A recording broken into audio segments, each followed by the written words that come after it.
The metal everyone ignored just staged a historic breakout, and the supply crisis behind it is just getting started while investors pile into gold and debate whether Bitcoin will hit six figures. Something far more significant just happened in a market most people forgot existed. Silver, the metal dismissed as poor man's gold for decades, just delivered a price move so violent it shattered every technical pattern on the charts and left commodity traders scrambling for explanations. December 23rd, 2025. Silver closes at 69.40 cents per ounce. 5 trading days earlier, on December 18th, it was sitting at $59. That's a 1040 surge in less than a week. For context, that's a 17.6% move in a market with a global trading volume exceeding $1.4 trillion. Metals this size don't move like penny stocks. They don't gap 5% in a single session unless something fundamental has fractured. This wasn't a technical breakout. This wasn't algorithm-driven momentum. This was the sound of a market realizing that the physical metal underpinning thousands of futures contracts, ETF shares, and industrial supply chains doesn't actually exist in the quantities everyone assumed. And the people who bet against this, the institutions that sold silver they never owned, the banks running fractional reserve vaults in London, the manufacturers who delayed purchasing because they thought $50 was expensive. They're now facing a reality they can't arbitrage their way out of. This is the story of how the world's most critical industrial metal is running out. How 5 consecutive years of supply deficits have drained global stockpiles to crisis levels. And why the price action you just witnessed might only be the opening act of something far larger. Every market panic has a trigger. For silver, it came on December 10th, 2025, when Federal Reserve Chair Jerome Powell stepped to the podium and delivered the announcement that precious metals bulls had been waiting years to hear. The Federal Open Market Committee voted to cut the federal funds rate to a range of 3.5% to 3.75%. That alone would have been significant. But Powell didn't stop there. In the same breath, he announced the Fed was ending quantitative tightening, the program where they'd been draining liquidity from the system by letting bonds mature without replacement, and replacing it with $40 billion in monthly treasury purchases. Let's translate that from central banker speak to plain English. They're printing money again. $40 billion per month, every month, to finance government debt that the private sector won't fully absorb at current interest rates. That's $480 billion annualized of fresh monetary creation flooding into an economy already running trillion-dollar budget deficits. For anyone holding dollar-denominated assets, your savings accounts, your money market funds, your cash positions, this was the Fed explicitly telling you that purchasing power preservation is no longer their priority. Growth is. Debt service is. And if inflation ticks higher as a result, well, they'll deal with that later. Markets immediately began repricing everything. Gold, already trading near 4,000, barely flinched. It's been in a bull market for years, and investors have already rotated into it as an inflation hedge. But silver? Silver was still trading like an industrial metal in a slow-growth environment, sitting at $59 per ounce with modest year-to-date gains.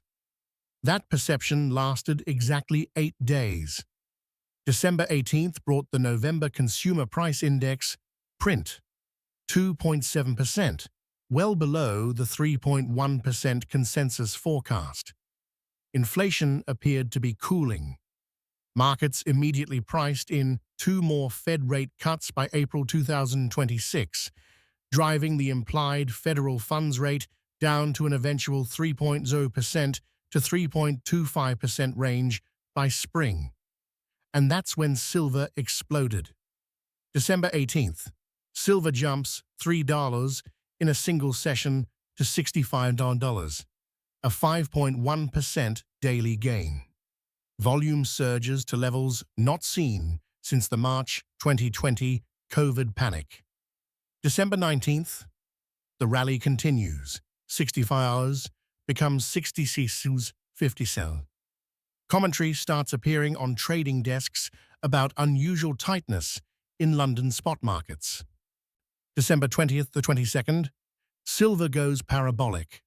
It clears 68, then $69, trading in a pattern that technical analysts call price discovery, when a market moves so fast that normal support and resistance levels become meaningless because there's no recent price history to reference.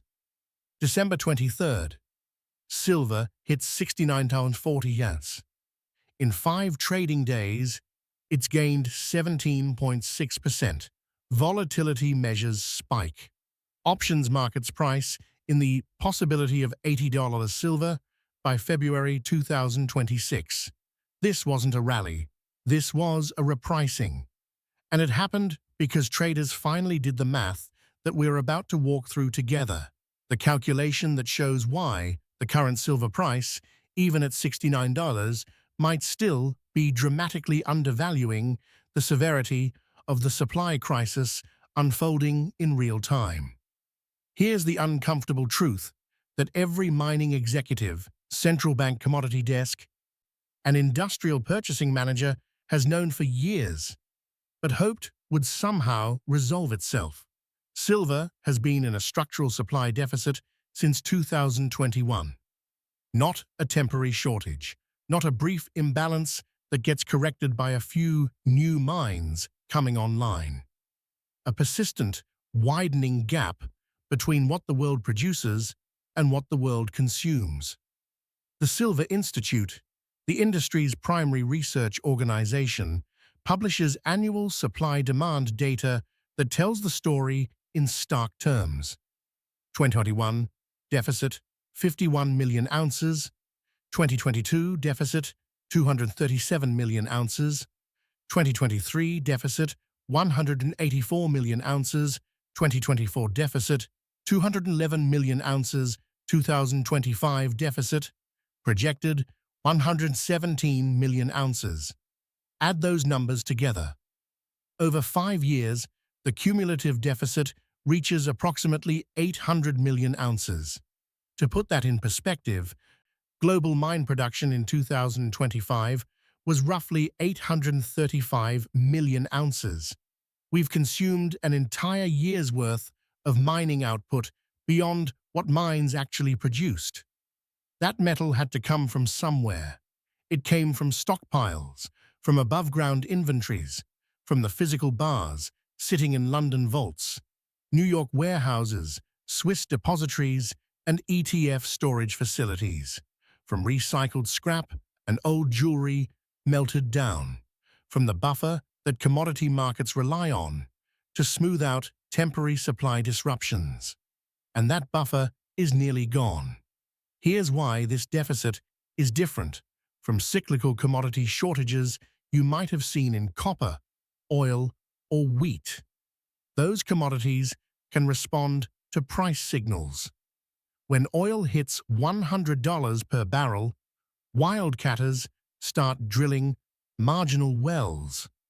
When copper spikes, low-grade deposits become economical to mine. Supply responds to demand. Silver doesn't work that way. Approximately 75% to 80% of silver comes as a byproduct of mining other metals, primarily copper, lead, and zinc. That means silver production is a side effect of mines that were built and operated based on the economics of the primary metal. A copper mine in Chile produces silver, whether silver is $20 per ounce or $70 per ounce, because the mine exists to extract copper.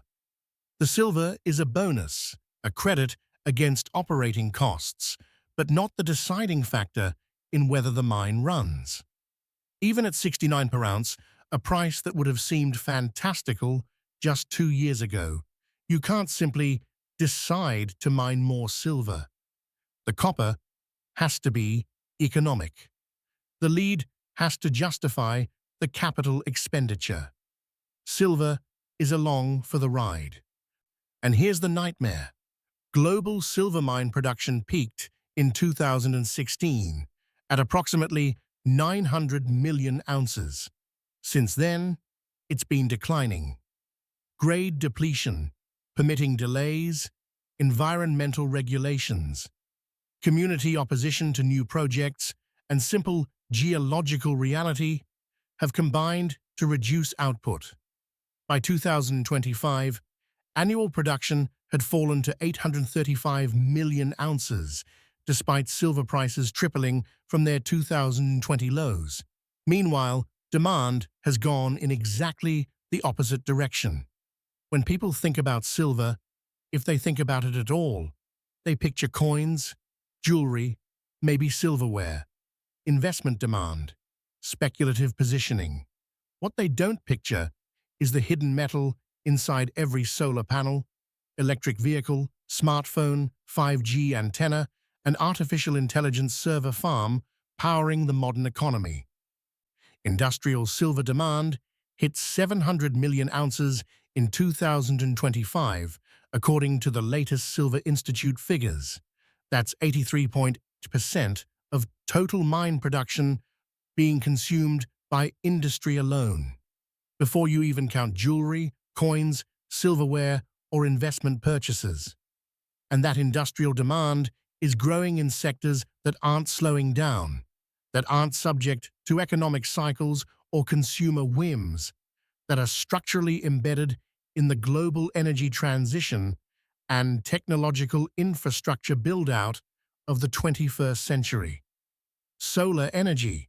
The world installed 285 gigawatts of solar photovoltaic capacity in 2024. A new record. Every single solar panel requires silver paste for the electrical contacts that capture sunlight and convert it to electricity. There is no substitute that matches silver's combination of conductivity, durability, and reliability. Researchers have tried copper-based alternatives. They tried aluminum compounds. They've experimented with various alloys.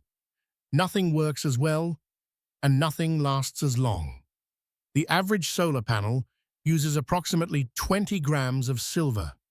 Multiply that across 285 gigawatts of installed capacity, and you're looking at roughly 140 million ounces of silver consumption from solar installations alone in a single year. And global solar deployment is accelerating, not slowing. Countries are racing to meet net zero carbon commitments. Installation costs continue falling, making solar competitive with fossil fuels even without subsidies.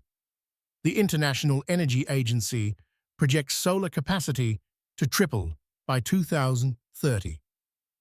That's an additional 280 million ounces of annual silver demand, just from solar growth, demand that didn't exist a decade ago and that cannot be reversed without abandoning climate goals that virtually every major economy has committed to. Electric vehicles.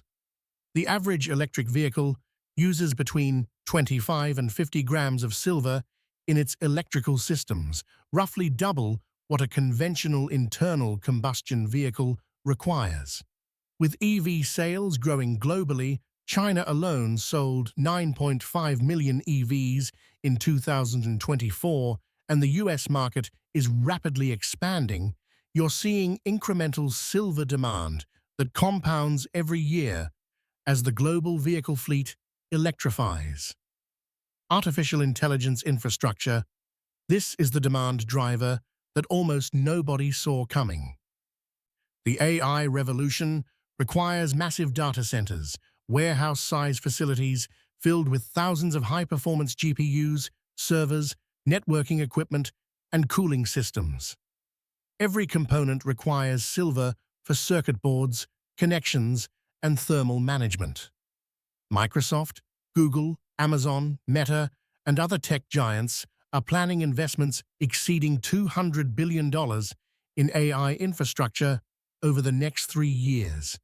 Every server rack, every networking switch, every advanced semiconductor chip in those facilities needs silver, and we're in the early stages of this build-out.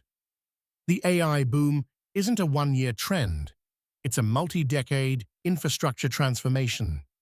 5G networks and semiconductors, fifth-generation wireless networks, require exponentially more cell towers and small cell installations than 4G networks.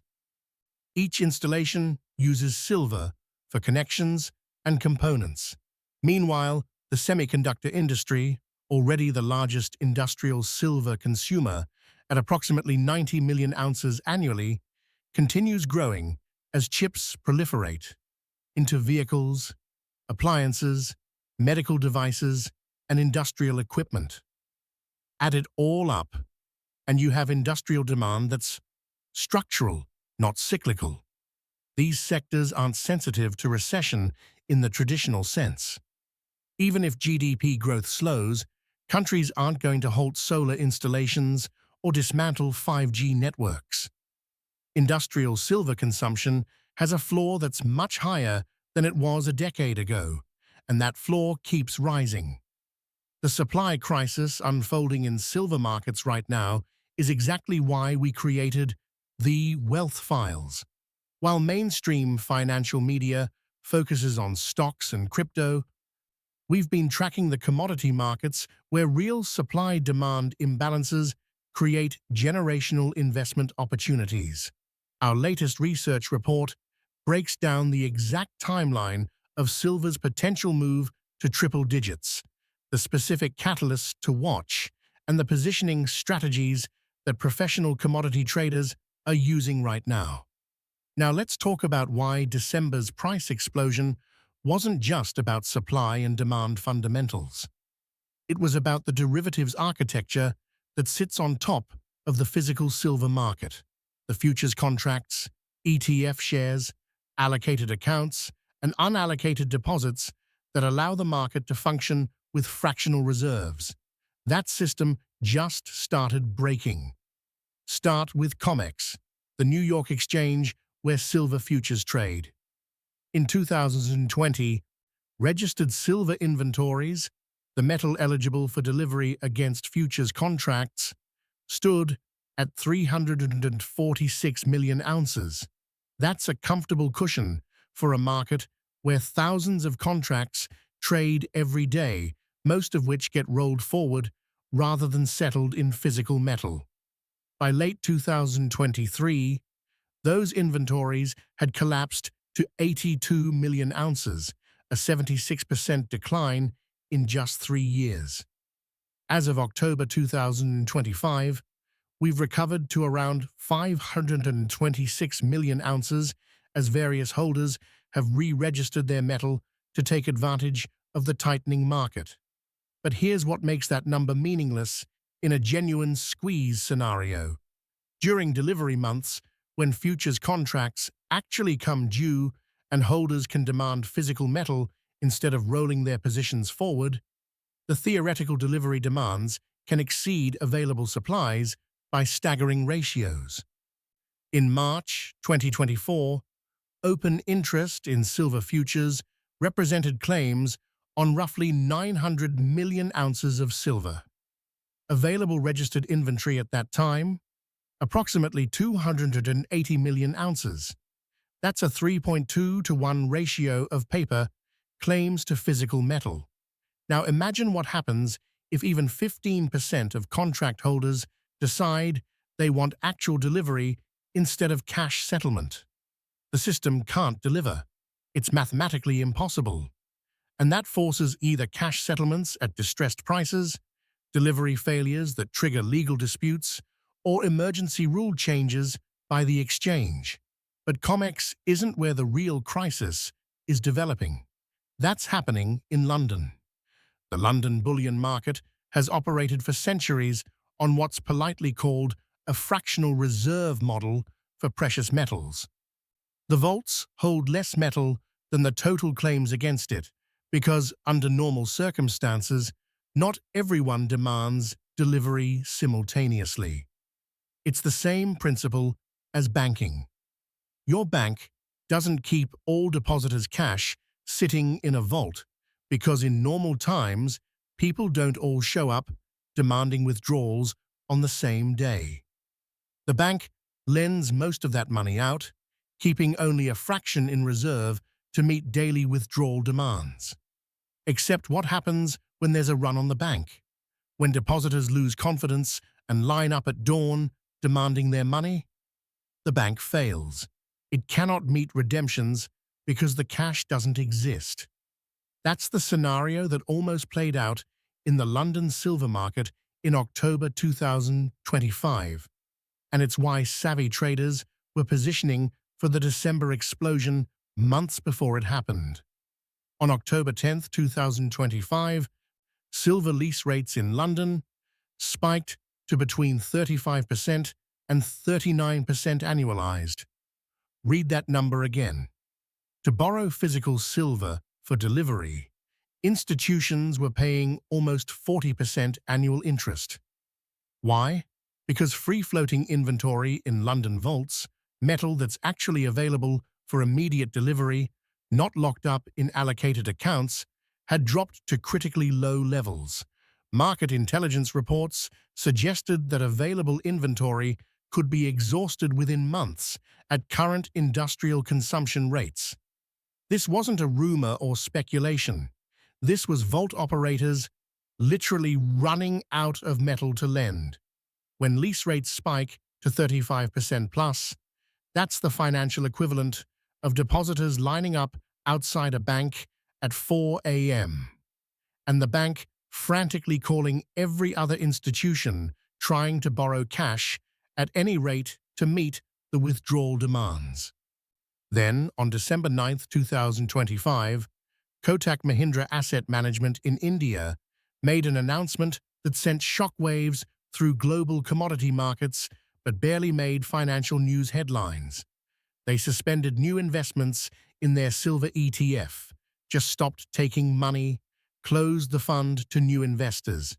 Their official statement cited global physical tightness affecting pricing and availability. Translation: they couldn't source enough physical silver to back new fund shares, so they had no choice but to shut the doors. A major financial institution managing billions in assets couldn't get silver.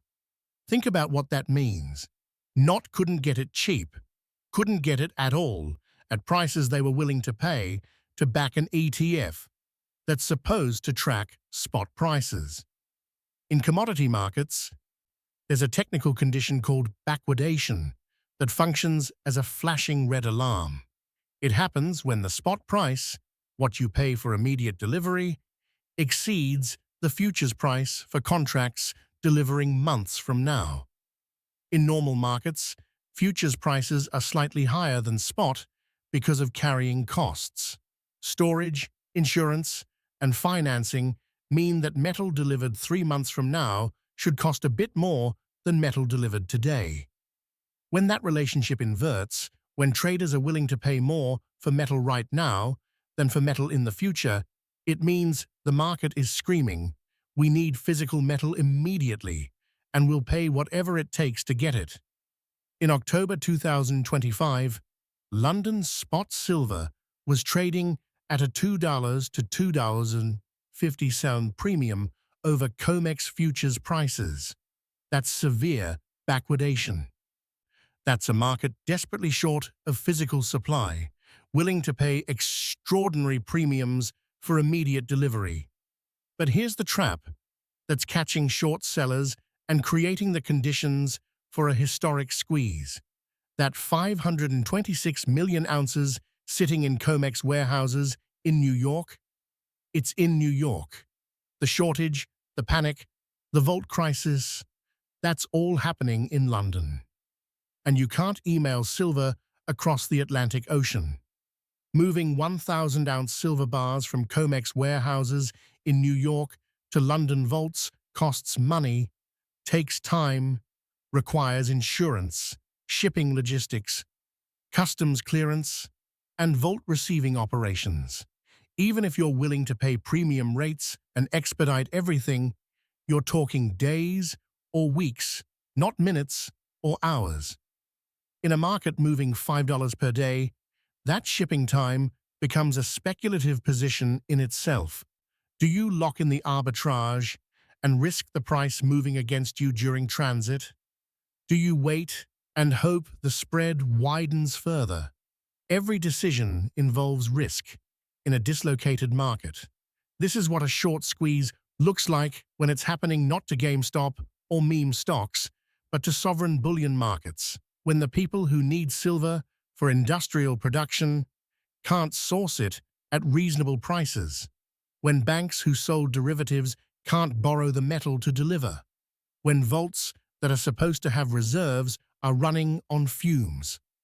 Let's do the calculation that Wall Street doesn't want you to see, the burn rate analysis that shows why traders are panicking and why December's price surge might only be the beginning. The Silver Institute projects annual deficits of 117 to 149 million ounces through 2026. Let's use a conservative middle estimate of 130 million ounces per year. That's approximately 11 million ounces per month being drawn down from global stockpiles, just to bridge the gap between mining production and total consumption. Now, estimating total above-ground investment-grade stockpiles is imprecise because there's no global registry of every silver bar in every vault worldwide. But credible analysts put accessible investment-grade reserves, metal that could actually be mobilized to market, at somewhere between 2.0 and 2.5 billion ounces globally. That sounds like a lot, until you start doing division, and considering that we've already depleted roughly 800 million ounces cumulatively since 2021.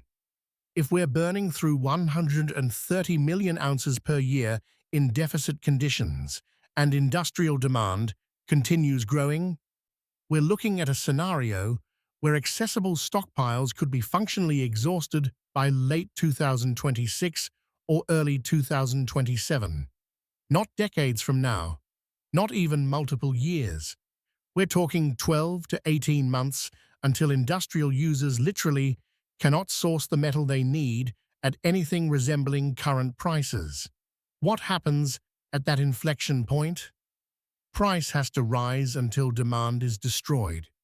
That's not economic theory, that's physics. Silver has to become expensive enough that manufacturers either find substitutes, which often don't exist or perform poorly, or they reduce production.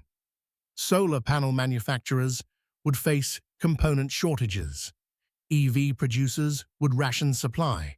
Electronics companies would halt new product lines. That's not a functioning commodity market.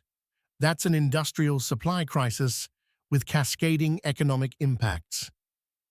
Multiple independent analysts have attempted to model the demand destruction price point, the level where industrial consumption drops dramatically because manufacturers simply can't afford to buy. Those estimates range from $100 to $150 per ounce, depending on assumptions about substitute availability and industrial pricing power. Every commodity bull market needs fuel. For silver in late 2025, that fuel is Federal Reserve monetary policy that's deliberately debasing the dollar. When the Fed cut rates to 3.5%, 3.75%, and announced $40 billion in monthly Treasury purchases, they sent an unmistakable signal. Inflation concerns have taken a back seat to supporting economic growth and financing government deficits. Market pricing now suggests two more rate cuts by April 2026, which would bring the federal funds rate down to 3.0%, 3.25%. Meanwhile, they're running $480 billion annualized in Treasury purchases, money creation to buy government debt that private investors won't fully absorb. This is the exact monetary environment that drove precious metals parabolic in 1979 to 1980, falling real interest rates, nominal rates minus inflation, expansionary Fed policy, concerns about currency stability, and investors scrambling for hard assets that can't be printed. In that environment, silver went from $6 in early 1979 to $50 in January 1980. That's an 8.3x multiple in less than 12 months. Now, conditions today aren't identical to 1979. Regulatory frameworks have changed, market structures are different, and there's no Hunt brothers attempting to corner the market through leveraged futures positions. But the fundamental dynamic is the same: a critical industrial commodity in structural deficit meeting, expansionary monetary policy, and inflation fears. That combination has historically produced explosive price moves that far exceed what fundamental supply-demand models would predict. This is exactly the type of asymmetric opportunity we focus on at the Wealth Files. While everyone watches the S&P 500, we're tracking the commodity markets, currency dislocations, and structural supply-demand imbalances where the real money gets made. Our research team has spent 6 months analyzing silver's supply chain, vault inventories, industrial demand trends, and derivatives positioning. The result is a comprehensive playbook covering the 3 specific price levels where major technical resistance could trigger acceleration, which silver vehicles offer the best exposure: physical, ETFs, mining stocks, or options. He calendar dates in 2026 that could catalyze the next major move. The indicators that would signal the squeeze is over versus just beginning. Subscribe, like, comment, and keep the notification button on so you don't miss the next video. Based on historical precedent, current supply-demand fundamentals, and the derivatives positioning we can observe, here are 3 scenarios for silver's price trajectory through 2026-2027. Conservative scenario: $100 to $110 by mid-2026. This assumes modest continued industrial demand growth, ongoing but not worsening supply deficits, successful Fed easing without triggering major inflation fears, and the gold-silver ratio compressing slightly below its historical average of 60.1. Currently, with gold at $4,000 and silver at $69, the ratio sits at roughly 64.1. A compression to 50.1 with gold unchanged would put silver at $80. If gold continues its own rally toward $5,000, a widely held target among precious metals bulls, and the ratio hits 50.1, you're looking at $100 silver just from ratio mean reversion. This scenario represents a 45% to 60% gain from current levels and assumes the squeeze continues at its current pace without major acceleration. This is what happens if supply tightness persists, but doesn't deteriorate into crisis. Moderate scenario: $140 to $170 by late 2026, early 2027. This assumes industrial demand remains strong or accelerates. Supply deficits persist or worsen. Fed policy triggers renewed inflation concerns. Investment flows accelerate significantly, beyond current 18% ETF inflow growth rates and volt shortages spread from London to other markets. In this scenario, you'd see delivery problems at COMEX during major settlement months, March and May 2026, potential emergency rule changes by exchanges to prevent settlement failures, and panic stockpiling by industrial users who realize they can't risk supply disruption. This represents a 103% to 146% gain from current levels and is what happens if the supply crisis deepens and investor psychology shifts from inflation hedge to crisis buying. Aggressive scenario, 180 DAOs, 250 plus, during a blow-off top.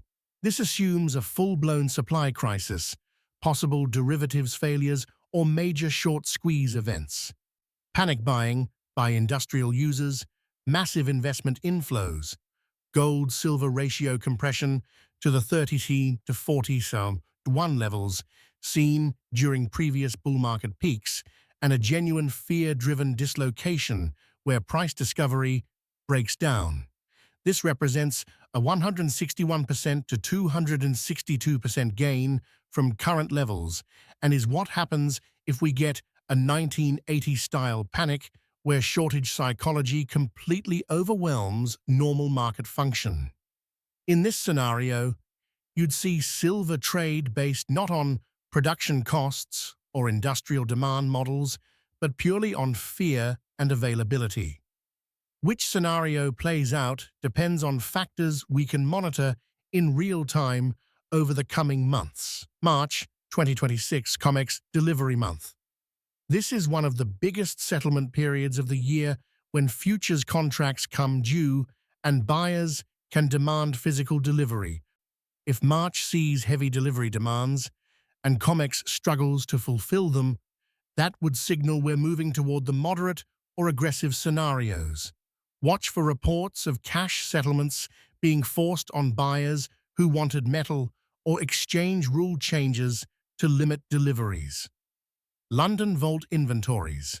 If available free-floating inventory continues declining and lease rates spike back toward the 35–39% levels seen in October 2025 or higher, that's confirmation the physical shortage is worsening. Lease rates are real-time market prices for borrowing metal. They don't lie. ETF flows. Investment demand grew 18% through November 2025, representing 187 million ounces of net inflows into silver-backed ETFs globally. If that growth rate accelerates to 25–30% or higher, it means investor psychology is shifting from "this looks interesting" to "I need to own this now." That pulls metal out of available supply and tightens the squeeze. Industrial user behavior. Watch for news about manufacturers stockpiling silver, electronics companies warning about component shortages, or solar panel makers discussing supply constraints.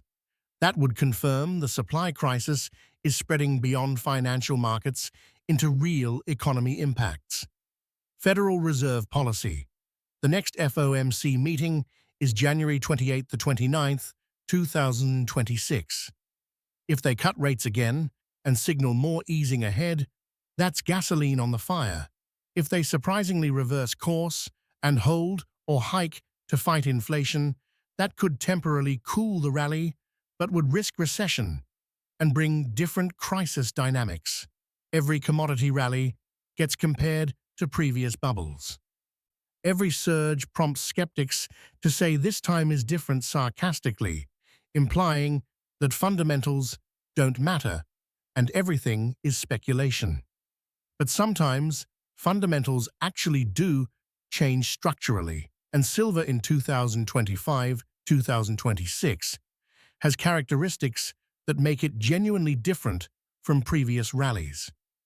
The 1980 shortage was artificial. The Hunt brothers were attempting to manipulate the market through massive leveraged futures positions.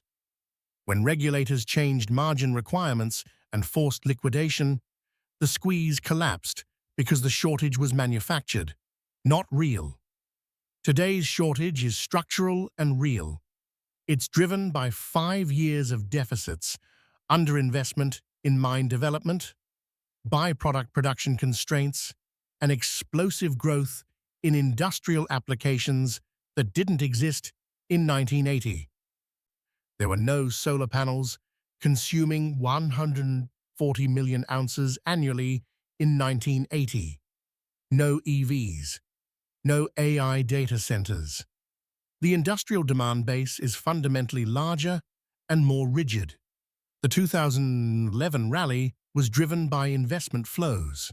When silver hit $49 in April 2011, it was largely speculative positioning following the financial crisis.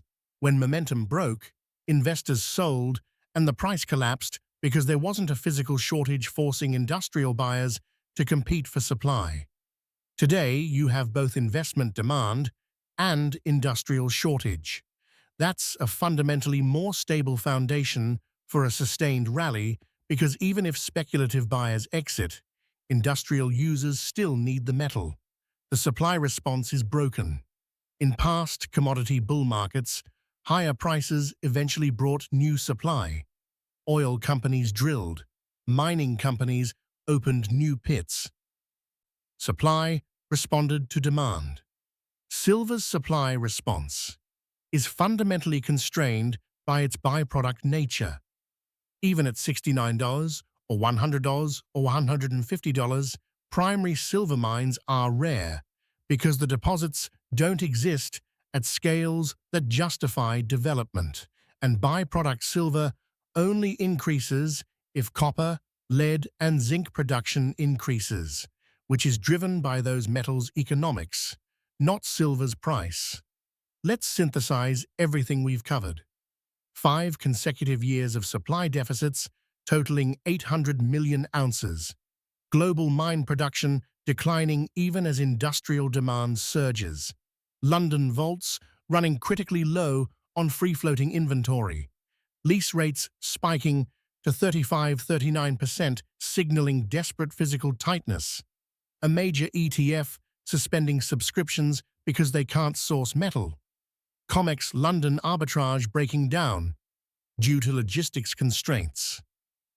Federal Reserve monetary policy expanding by $480 billion annually, and a price surge from 59 to 69 in just 5 days that represents 17.6% appreciation in a trillion-dollar market. These aren't disconnected events.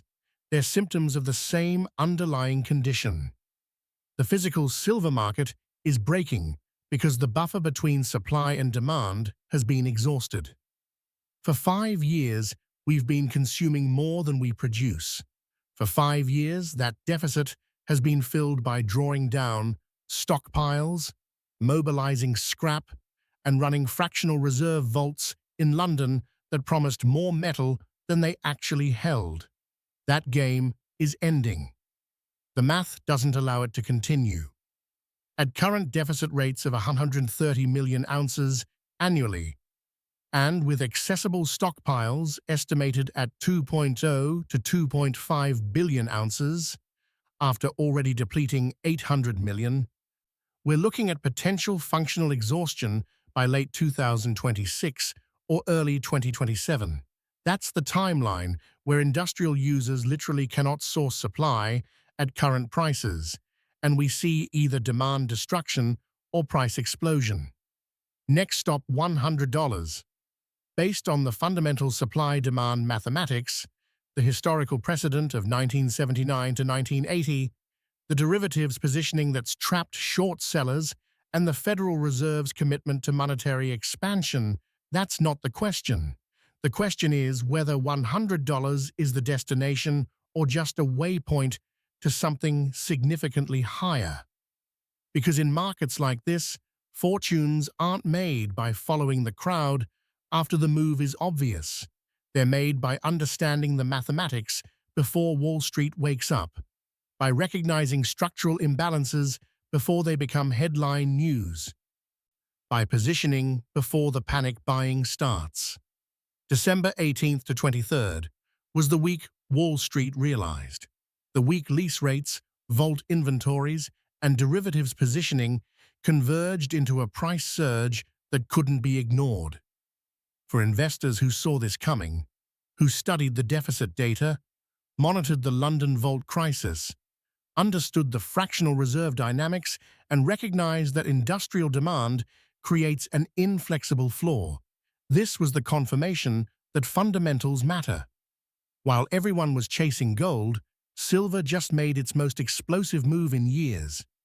And if the mathematics are correct, if the supply deficit continues, if the Fed keeps printing, if industrial demand keeps growing, then what you just witnessed wasn't the climax of this story. It was the opening chapter. The next 12 months will determine whether silver becomes the greatest commodity trade of the decade or just another rally that fades. But one thing is certain. The people panicking right now, the short sellers, the naked position holders, the industrial buyers who waited for lower prices, they're panicking because they can see the timeline. They can do the same math we just did. And they know that when a critical industrial metal in structural deficit meets expansionary monetary policy and genuine physical shortage, price doesn't rise linearly. It gaps, it explodes, it goes vertical when a major buyer realizes they can't risk not having supply and hits the market with an order that overwhelms available inventory. That's not speculation. That's market history repeating itself in real time. The only question left is, are you watching from the sidelines or are you positioned for what comes next?